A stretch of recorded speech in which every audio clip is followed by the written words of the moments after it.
France Inter.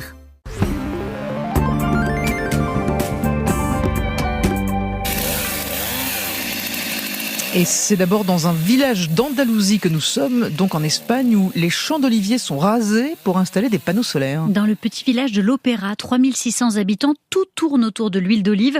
Depuis des décennies, de père en fils, les agriculteurs se transmettent leurs terres, des champs d'oliviers à perte de vue.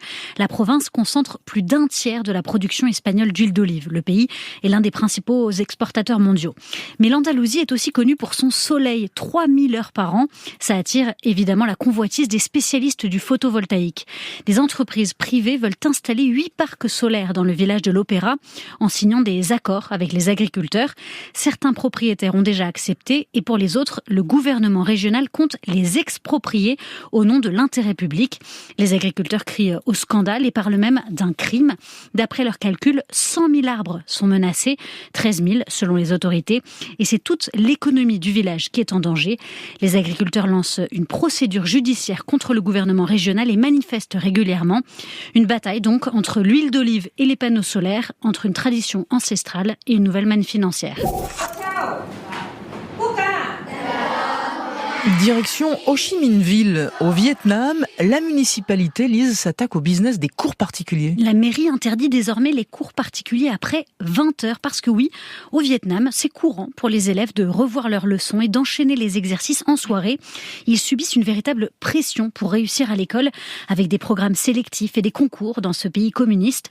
Les professeurs eux-mêmes les poussent à prendre des cours du soir. Le business est donc florissant. Ho Chi Minh Ville compte 1300 centres de cours particuliers et 3300 professeurs. La municipalité avait déjà interdit les cours particuliers en primaire et demandé à tous les enseignants de voir tout le programme à l'école en journée pour éviter le recours à ces cours particuliers. Avec cette nouvelle mesure, les autorités veulent aussi préserver la santé des enfants et leur permettre de passer plus de temps en famille. Et nous partons pour finir aux îles Tuvalu, au cœur de l'océan Pacifique. Des machines vont transformer le quotidien des habitants. L'archipel polynésien vient de recevoir ses tout premiers distributeurs de billets. 5 machines inaugurées en grande pompe au siège de la Banque nationale. Jusque-là, les 12 000 habitants de cet État insulaire vivaient sans distributeur. À titre de comparaison, en France, on en a depuis plus de 70 ans. Chaque mois, les habitants des îles Tuvalu font donc la queue à la banque pour retirer leur salaire en liquide, provoquant des files d'attente interminables.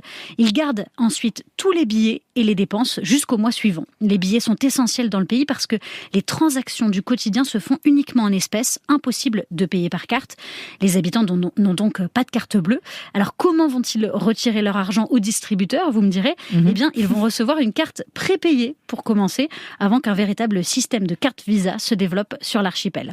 Ils pourront ensuite faire des achats en ligne à l'autre bout de la planète. Une nouvelle ère donc. Alors, il faudra quand même leur apporter leur colis en plein milieu du Pacifique. Lise, merci beaucoup.